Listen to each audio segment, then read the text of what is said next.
जय हिंद साथियों, स्वागत है आप सभी का एजुकेशन की 86 में। और रुख करते हैं एक बार फिर से बिहार की तरफ। ये खबर शिक्षा विभाग की तरफ से है और इसकी एक अधिसूचना भी जारी की गई है। ये अधिसूचना जो है प्रेषक पंकज कुमार हैं, जो कि निदेशक है प्राथमिक शिक्षा के। और यहाँ पर आपको बता दें कि सभी जिला शिक्षा पदाधिकारियों को सेवा में यह कार्य सौंपा गया है। आपको बता दें कि जितने भी जिला कार्यक्रम पदाधिकारी हैं उनको भी ये जो है सूचना प्रदान की गई है। क्या है सूचना? तो राइट टू एजुकेशन एक्ट 2009, जहां पर आर्टिकल आप पढ़ेंगे 12 का खंड 1 में उपवर्ग सी में यह वर्णित है कि जो प्रस्वीकृत पद है, वैसे जो कि निजी स्कूलों में यानी कि प्राइवेट स्कूलों में अपने बच्चों को भी भेजकर पढ़ा सकते हैं बिल्कुल निःशुल्क में।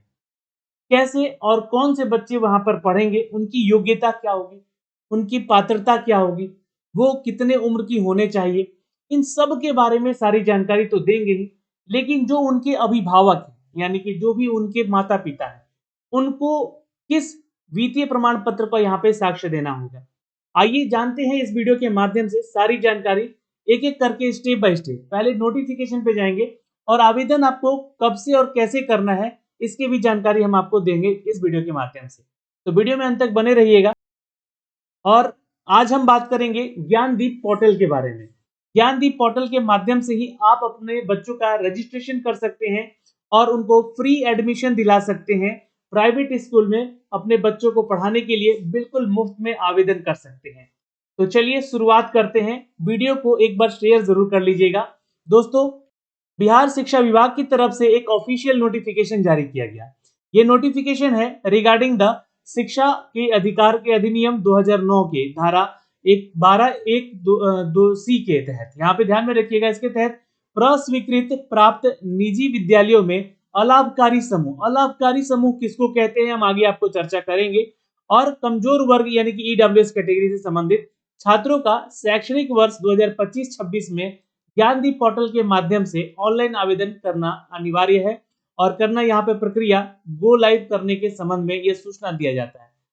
अब आपको बता दें कि ये जो अधिनियम राइट टू एजुकेशन एक्ट बना था 2009 में, इसमें एक आर्टिकल था जिसमें की बात बताया गया था कि आप अपने बच्चों को भी प्राइवेट स्कूल में डाल सकते हैं, लेकिन आपको जो है अलाभकारी समूह में संबंधित होना होगा, या तो आप ईडब्ल्यूएस कैटेगरी से संबंधित हैं तो आप यहाँ पे आवेदन कर सकते हैं। तो इस वर्ष यहाँ पे जो है शुरू हो चुका है 2025-26 का सेशन है, जहां पर आपको ज्ञानदीप पोर्टल के माध्यम से ऑनलाइन नामांकन की प्रक्रिया गो लाइव करना है। लेकिन आवेदन करते समय आपके पास कौन कौन से डॉक्यूमेंट्स होने चाहिए, इसकी जानकारी हम आपको यहाँ से देने जा रहे हैं। तो दोस्तों, यहाँ पे देखिए संबंधित जो सूचनाएं दी गई हैं इसके बारे में वर्णन भी किया गया है और ये सारी चीजें मैंने अभी आपको बताया है। यहाँ पर शैक्षणिक सत्र जो है आपका 2025-27 का 25 से 26 का है। और यहाँ पे आप चेक करिएगा तो शैक्षणिक जो सत्र है 2025-26 का आपका दिया गया है। इसके माध्यम से उन बच्चों को ऑनलाइन नामांकन का प्रक्रिया निम्न समय सारणी से शुरू की जाएगा। यानी कि पहले तो यहाँ पे आप लोग देख लीजिए कि आप लोग का जो है टाइमिंग जो है दिया गया है, जो यहाँ पे इसको अपडेट कर दिया गया। पहला चीज कि जो आप लोग का ये दिया गया है आपको रजिस्ट्रेशन करने को लेकर, तो प्रस्वीकृति प्राप्त निजी विद्यालयों द्वारा इनटेक कैपेसिटी अपडेट करना है। 18 दिसंबर से 24 दिसंबर तक ये कार्य होगा। छात्र का पंजीकरण जो है ये 26 दिसंबर से 25 जनवरी तक चलेगा। यानी कि आप जो है अगर अपने बच्चे का जो है रजिस्ट्रेशन करना चाहते हैं तो आपको क्या करना है, तो 25 जनवरी तक आवेदन कर ही लेना है रजिस्ट्रेशन। रजिस्टर्ड जो छात्र होंगे उसको सत्यापन के लिए 30 दिसंबर से 10 फरवरी तक का समय मिलेगा, यानी कि आपको वेरीफाई करना है। और सत्यापित जो छात्र है यानी कि जो भी यहाँ पर छात्रों का ऑनलाइन जो है स्कूल आवंटन किया जाएगा, तो ये 15 फरवरी 2025 के बाद से आपको स्कूल अलॉट कर दिया जाएगा कि कौन सा प्राइवेट स्कूल आपको मिला है। चयनित छात्रों का विद्यालय में प्रवेश जो होगा 16 फरवरी की सेशन से होगा और 28 फरवरी 2025 तक ये एडमिशन करवाया जाएगा। तो ये तो शेड्यूल हो गया दोस्तों आपका, है ना। तो जो भी प्रस्वीकृत प्राप्त निजी विद्यालय हैं उसका लिस्ट यहाँ पर अपडेट किया जाएगा 18 दिसंबर से 24 दिसंबर के बीच में। ठीक है, तो ये एक सूचना है यहाँ पर। जब इसके आलोक में देखिएगा तो निर्देश दिया जाता है कि जो आरटी एक्ट है 2009 उसके धारा इसके तहत प्रवेश की ऑनलाइन प्रणाली के जो भी प्रभावी कार्यान्वयन होंगे, ये आपको इसके ऑफिशियल वेबसाइट दिया गया, इसका लिंक इसके माध्यम से किया जाएगा। इसमें मार्गदर्शिका भी यहाँ पे दिया गया है। फिर ये देखिए यहाँ पे शिक्षा विभाग की तरफ से अपडेट किया गया कि इस सत्र में जो है 2009 आरटीई 2009 के अनुसार यहाँ पे आर्टिकल 12 के अनुसार जो भी प्रस्वीकृत प्राप्त निजी विद्यालय हैं यानी कि जो भी सिलेक्टेड स्कूल्स हैं उनमें 25% अलाभकारी यानी कि डीजी है ना। अब बताऊंगा मैं अलाभकारी में कौन कौन सी कैटेगरी के छात्र आएंगे। 25% और कमजोर वर्ग के जो बच्चे हैं उनका नामांकन किया जाएगा।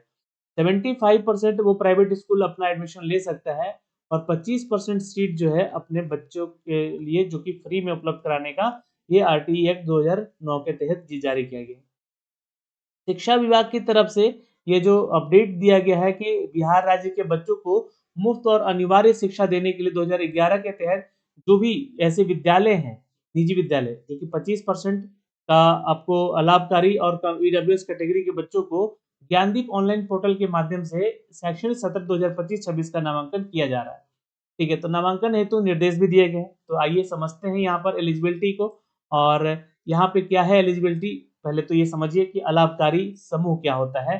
यानी कि वैसे बच्चे जिनके अभिप्रेत है कि वो एससी कैटेगरी या एसटी कैटेगरी या ईबीसी है ना, बीसी कैटेगरी से हम लोग कहते हैं है ना, बीसी कैटेगरी मान लीजिए, बीसी कैटेगरी और ईबीसी कैटेगरी ये तीन चारों जो है, और साथ में ईडब्ल्यूएस कैटेगरी जो कि छात्र यहाँ पे जनरल में आते हैं बट वो उनको ईडब्ल्यूएस का यहाँ पर मिला है। और अल्पसंख्यक समूह यानी कि जो भी माइनॉरिटी में आते हैं उनको भी है ना, जिनके माता पिता वैज्ञानिक अभिभावक की वार्षिक आय 1 लाख रुपए से कम है। यानी कि माता पिता को यहाँ पे अपना इनकम क्या दर्शाना होगा, उनको 1 लाख रुपया ही होना चाहिए उनका इनकम, तभी उनके बच्चे जो है इन प्राइवेट स्कूलों में फ्री में एडमिशन ले सकेंगे। आगे देखते हैं। और कमजोर वर्ग जो है जैसे ईडब्ल्यूएस कैटेगरी जो है उनके माता पिता का जो सैलरी है सालाना जो भी इनका इनकम है वो 2 लाख होना चाहिए। ठीक है, ये आपका बाकी कैटेगरीज का है और ये आपका 2 लाख ईडब्ल्यूएस कैटेगरी का है। अब उम्र सीमा क्या रखी गई है, तो 1 अप्रैल 2025 तक आपके बच्चे का उम्र 6 साल प्लस होना चाहिए, ये अनिवार्य है। और ये राइट टू एजुकेशन एक्ट के तहत ही आपको ये जानकारी दी जा रही है और नई शिक्षा नीति में भी ऐसे जानकारी दी गई थी। 2 अप्रैल 2017 से 1 अप्रैल 2019 के बीच में आपके बच्चे का जन्म होना चाहिए, प्रवेश के लिए वो पात्र होंगे तभी जाकर। ठीक है, ये ध्यान में रखिएगा आप लोग। तो ये जानकारी है पहली चीज तो यहाँ पर। और यहाँ पे और आवश्यक जो दस्तावेज है यानी कि डॉक्यूमेंट्स कौन कौन से लगेंगे इसके लिए, तो जन्म प्रमाण पत्र लगेगा यानी कि डेट मतलब जो है आपका बर्थ ऑफ सर्टिफिकेट जो है ना, जो डेट सर्टिफिकेट है मतलब आपका जो जिस दिन आपके बच्चे का जन्म हुआ था उसका प्रमाण पत्र बनता है, जन्म प्रमाण पत्र वो लगेगा। अस्पताल या नर्स का अभिलेख भी चलेगा या आंगनवाड़ी का अभिलेख भी चलेगा, आंगनवाड़ी से बनवा सकते हैं। बच्चे या अभिभावक द्वारा उम्र हेतु दिया गया घोषणा पत्र भी आपका यहाँ पर दिया जाएगा। जाति प्रमाण पत्र, आय प्रमाण पत्र लगेगा और निवास प्रमाण पत्र लगेगा। ये किसका होगा, तो ये माता पिता का होगा, ध्यान में रखिएगा है ना। और ये आधार कार्ड लगेगा, मतदाता पहचान पत्र लग सकता है, ड्राइविंग लाइसेंस आप लोग का लग सकता है। निवास प्रमाण पत्र होना जरूरी है। विद्यालय प्रवेश के 3 महीने के अंदर माता पिता अभिभावक अपने बच्चे का निवास प्रमाण पत्र विद्यालय के माध्यम से अनिवार्य रूप से पोर्टल पर अपलोड करेंगे। अगर आपका डोमिसाइल सर्टिफिकेट नहीं है तो 3 महीने के अंदर एडमिशन ले लिया, उसके बाद 3 माह के अंदर जो है आपको उसका पोर्टल पे जाके सारा चीज अपलोड भी कर देना है निवास के बारे में। ठीक है, अब यहाँ पे देखिएगा तो माता पिता का जो अभिभावक है जो भी उनका आधार कार्ड लगेगा। नामांकन के बाद बच्चे का आधार कार्ड भी यहाँ पे जमा करना है। बच्चे का आधार कार्ड आवेदन के समय अनिवार्य नहीं होगा परंतु विद्यालय में प्रवेश के 3 महीने के अंदर माता पिता या अभिभावक अपने बच्चों का आधार कार्ड अनिवार्य रूप से विद्यालय में जमा करेंगे। विद्यालय के प्रधानाध्यापक उक्त आधार के ज्ञानदीप पोर्टल पर अपलोड करेंगे या कराएंगे। तो ये जानकारी यहाँ से आपको दी गई है। फिर इसके बाद यहाँ पे देखिएगा तो माता पिता जो है अभिभावक जो है उनका मोबाइल नंबर लगेगा और बच्चे का अद्यतन रंगीन पासपोर्ट साइज फोटो भी लगेगा जो कि 50 KB का होना चाहिए।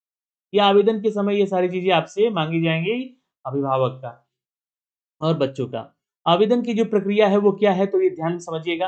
आपको इसके ऑफिशियल वेबसाइट पे जाना है, वहां पे आपको पहले रजिस्ट्रेशन किया जाएगा। अभिभावक या बच्चे अपने मोबाइल नंबर के साथ उस पोर्टल पर आपका रजिस्ट्रेशन करेंगे। आवेदन करने के समय जो है माता पिता या अभिभावक के आधार कार्ड का सत्यापन करना अनिवार्य होगा तथा बच्चों के आधार कार्ड का सत्यापन वैकल्पिक है, मतलब उनको जरूरी नहीं है, उनका बाद में 3 महीने के बाद भी दिया जा सकता है। आवेदन करने के समय परंतु विद्यालय में प्रवेश के समय 3 महीने के अंदर माता-पिता, अभिभावक अपने बच्चों का आधार कार्ड करना अनिवार्य रूप से जमा करेंगे। विद्यालय में प्रधानाध्यापक के बच्चों को पोर्टल पर अपलोड कराया जाएगा, ये ध्यान में रखिएगा आप लोग, और ये प्रधानाध्यापक ही इसको अपलोड करेंगे। और पंजीकरण के बाद आवेदन के लिए उनका यूजर आईडी, उनके मोबाइल नंबर एसएमएस के माध्यम से भेजा जाएगा। तो जो भी मोबाइल नंबर देंगे वो अपना दीजिएगा गार्जियन। यूजर आईडी द्वारा लॉगिन करने के बाद बच्चे के माता-पिता या अभिभावक नामांकन फॉर्म भर सकते हैं। तो ये प्रोसेस हो गया आपके फॉर्म को भरने का। तो हाउ टू अप्लाई आप लोग समझ गए होंगे, और इसका ऑफिशियल वेबसाइट पे जाके इसी तरह से आपको आवेदन भी करना है। अब चयन कैसे होगा ये जानकारी देखिएगा। यहाँ पे बोला जा रहा है कि सभी आवश्यक जानकारी भरने के बाद आवेदक स्कूल का चयन करने के लिए विकल्प पर जाएंगे, और आवेदन करने वाले माता-पिता या अभिभावक अपने बच्चों के प्रखंड में स्थित सभी विद्यालयों का विकल्प देखेंगे। मतलब कौन-कौन सा वो निजी विद्यालय है जो कि आपके प्रखंड में है। साथ ही आवेदक द्वारा चयनित विद्यालय और बच्चों के घर के बीच की दूरी का उल्लेख करना आवश्यक होगा। कितना डिस्टेंस है आपके घर से आपका वो स्कूल जहाँ पे आप एडमिशन दे रहे हैं अपने बच्चों का। ऑनलाइन के दौरान जो है आवेदक अपने प्रखंड पे, ये ध्यान रखिएगा, आवेदक अपने प्रखंड में स्थित नजदीकी 5 विद्यालयों का चयन करेंगे, यानी कि 5 ऑप्शन आपको देने होंगे उन स्कूल्स का जहाँ पे आप अपने बच्चों का एडमिशन करवा रहे हैं। चयनित स्कूल में 1 किलोमीटर के अंदर रहने वाले बच्चों का पहला प्राथमिकता दिया जाएगा। 1 से 3 किलोमीटर बच्चों का दूसरा प्राथमिकता, और 3 से 6 किलोमीटर बच्चों का तीसरा प्राथमिकता दिया जाएगा यदि सीट उपलब्ध रही तो। उस विशेष प्रखंड में पहले रहने वाले आवश्यक जो अन्य छात्रों का मौका दिया जाएगा, और प्रखंड शिक्षा पदाधिकारी विद्यालय अवर निरीक्षक की दूरी का सत्यापन करने का उत्तरदायित्व है। ये जो है एक विद्यालय के निरीक्षक होंगे जो कि इसका दायित्व निभाएंगे, दूरी डिस्टेंस नापेंगे और बताएंगे यहाँ पे स्कूल्स को। सभी आवेदकों को सलाह दिया जाता है कि बच्चे का निवास स्थान से स्कूल की दूरी यथासंभव मतलब नजदीक हो, और दूरी की पुष्टि ऑनलाइन आवंटन के बाद संबंधित विद्यालय या प्रखंड शिक्षा पदाधिकारी ये करेंगे। केवल सफल और सत्यापन के बाद अंतिम रूप से यह दिया जाएगा। आवेदकों के द्वारा किसी प्रकार का गलत घोषणा अगर देते हैं तो वो रद्द कर दिया जा सकता है। तो ये गलत इन्फॉर्मेशन बिल्कुल नहीं देना है, ठीक है। फिर उसके बाद प्रखंड स्तर पर जो है आपके कार्यालय जो है उसका सत्यापन किया जाएगा। आवेदक सभी दस्तावेज का जो फोटोकॉपी है वो हार्ड कॉपी लेकर जाएंगे संबंधित प्रखंड में, और प्रखंड शिक्षा पदाधिकारी विद्यालय अवर निरीक्षक के पास सत्यापन करेंगे। समय सारणी आलोक में जमा करेंगे जो भी समय आपको दिया जाएगा। जो भी प्रखंड शिक्षा पदाधिकारी हैं यहाँ पर या विद्यालय अवर निरीक्षक हैं, लॉगिन पोर्टल पर लॉगिन करके आवेदित जो छात्र हैं उनका सूची देखेंगे। आवेदित छात्रों के निवास स्थान विकल्प में दिए गए विद्यालयों के बीच की दूरी का सत्यापन भी करेंगे। ये कौन करेगा? तो प्रखंड शिक्षा पदाधिकारी करेगा। संबंधित जो अभी आपके जिला में प्रखंड शिक्षा पदाधिकारी हैं या विद्यालय अवर निरीक्षक हैं, आवेदक के द्वारा दिए गए सभी डॉक्यूमेंट्स का अंतिम रूप से जांच करके ये सत्यापित कर दिया जाएगा, और यहाँ पे रैंडमलाइजेशन के माध्यम से यहाँ पर जो है आप लोगों को सहमति दिया जाएगा। ये रैंडमली यहाँ पर आप लोग का स्कूल का आवंटन किया गया है, कौन से स्कूल मिला है ये आपको जानकारी दी जाएगी। संबंधित प्रखंड शिक्षा अधिकारी और अवर निरीक्षक जो है इसके बाद जो आपका रेंडोमाइजेशन होगा उसके बाद बच्चों में विद्यालय प्रवेश की सुनिश्चित करेंगे। आवेदन का निम्न कारणों से अस्वीकृत किया जा सकता है, जैसे कि अगर आप डॉक्यूमेंट्स गलत दे दिए, पात्र नहीं है या दस्तावेज नहीं है तो आपको डिस्क्वालीफाई कर दिया जा सकता है।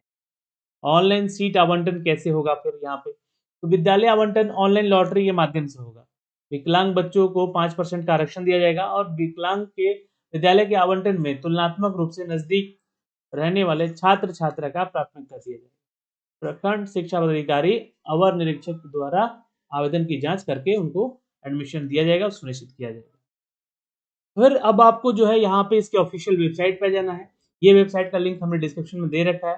सबसे पहले तो यहाँ पर रजिस्ट्रेशन वाले सेक्शन पे क्लिक कर लेना है, आपको नया स्कूल रजिस्ट्रेशन करना है ना। और यहाँ पे जैसे ही आप क्लिक करेंगे और यहाँ पे स्टूडेंट का रजिस्ट्रेशन है पहले, ठीक है, तो यहाँ पे आप करके जो है रजिस्टर नाउ पे क्लिक कर लीजिएगा और पहले अपना रजिस्ट्रेशन करिएगा। तो यहाँ पे गार्जियन करेंगे, फिर स्टूडेंट का वेरिफिकेशन यहाँ पे देंगे। यहाँ पे आधार आपका जो लगेगा या ध्यान रखिएगा, आधार में आपका मदर है, फादर है या गार्जियन है ये बताना है। यहाँ पे आपका जो है नाम बताना है जो कि आधार कार्ड पे है, आपका आधार नंबर बताना है, फिर डेट ऑफ बर्थ और जेंडर और अपना मोबाइल नंबर जरूर दे दीजिएगा यहाँ पर, और फिर वेरीफाई कर दीजिएगा। फिर उसके बाद स्टूडेंट का वेरिफिकेशन कीजिएगा। स्टूडेंट का आधार पे जो नाम है या नहीं भी है तो जो नाम आपने रखा है फिर जो भी आपका बच्चे का नाम है, सॉरी आधार नंबर, और या फिर यहाँ पे आधार पे जो नाम है वो डालना है, और जो भी आपका यहाँ पे डेट ऑफ बर्थ है वो डालना है, जेंडर क्या है, मोबाइल नंबर क्या है अपना डाल दीजिएगा और वेरीफाई कर लीजिएगा। फिर इसको नेक्स्ट स्टेप पे ले जाएँगे, ठीक है? तो नेक्स्ट स्टेप पे जाके जो है एक्चुअली क्या है, 4 स्टेप में इसको वेरीफाई करना है, ठीक है? तो ये डिटेल यहाँ पे आप भर के जो है इसको आप इसको आवेदन कर सकते हैं। अब देखिए ये जो है स्टूडेंट का वेरिफिकेशन ऑप्शनल है और ये कंपल्सरी है गार्डियन का होना। तो ये जानकारी यहाँ पे दिया है मैंने आपको इस पूरे नोटिफ़िकेशन में, क्योंकि अभी आपको मैंने बताया भी है सारी जानकारी। तो इस तरीके से जो है आप ऑनलाइन पोर्टल पे यानी ज्ञानदीप पोर्टल पे जो है यहाँ पे अपने बच्चों का एडमिशन करा सकते हैं। उनको स्कूल आवंटित करवा सकते हैं जो कि निजी विद्यालय हैं आपके प्रखंड स्तर पर जो भी हैं, जहाँ पे आप बच्चों को पढ़ाना चाहते हैं। 5 ऑप्शंस दिए गए हैं, उनमें आप एडमिशन करा सकते हैं। तो अभी के लिए इस वीडियो में इतना ही, फिर मिलेंगे एक नए अपडेट के साथ। जय हिंद।